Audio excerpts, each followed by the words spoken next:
asking you about politics and being president. And when you're going to run. I'm a believer, Panel. And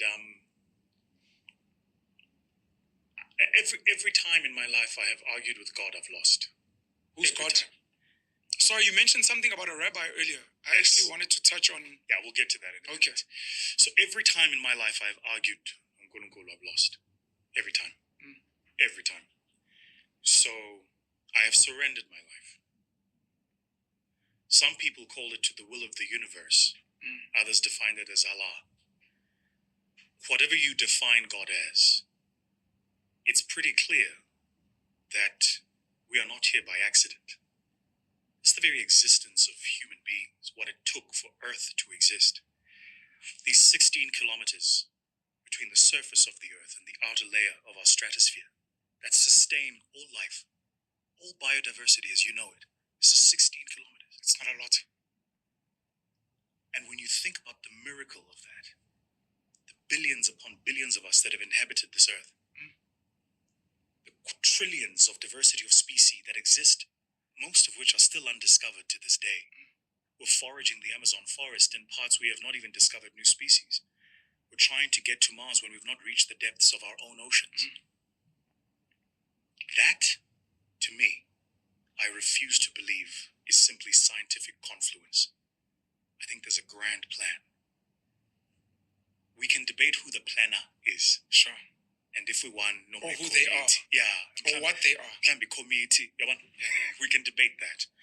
But my belief is that my God brought me into this earth at this time for a purpose. And every time I have argued with him about what my purpose is, I have lost. So I've stopped arguing. Okay. So would I run? The answer is I don't know. It's God's will. Yeah. If you flow in that direction. And this is why when people say to me, do it, I go, no. Because until I hear it from that voice, I'm not doing it. And I know that voice exists because, particularly more recently, there have been times when the only thing that was speaking to me was that voice. Yeah. So I've heard it audibly. I know it exists. And mhlambe inkinga is the language we use. Right? Abanye abantu bakhuluma ngoNkulunkulu, other God, other Allah. Some talk about consciousness, abanye unembeza. For me, we're all funneling the same wisdom. Sure. This is why I have a rabbi. I'm not Jewish. Okay. I have an imam. I'm not Muslim. Wisdom doesn't know lanes and highways, Chief. It's wisdom. And you seek it where it exists.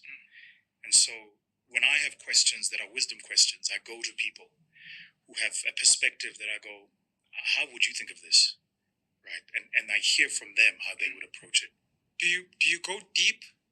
Do you go deeper than most people? I ask this because as you speak about the 16 kilometers and where we come from and the universe and the depths of the ocean, we may not have time, but your thoughts around simulation theory, your thoughts around the fact that we're plugged into a matrix to feed machines, the thoughts of the dinosaurs never existed. There's no such thing as Mars, and everything exists because you exist, and it's only because you're conscious and you've actually created everything, which therefore makes you God. And the day you die, this entire universe you've created, the science versus religion, those things are not real. They all were created by you. And this is why I know you call yourself Panwell the God. Boom. Let them know.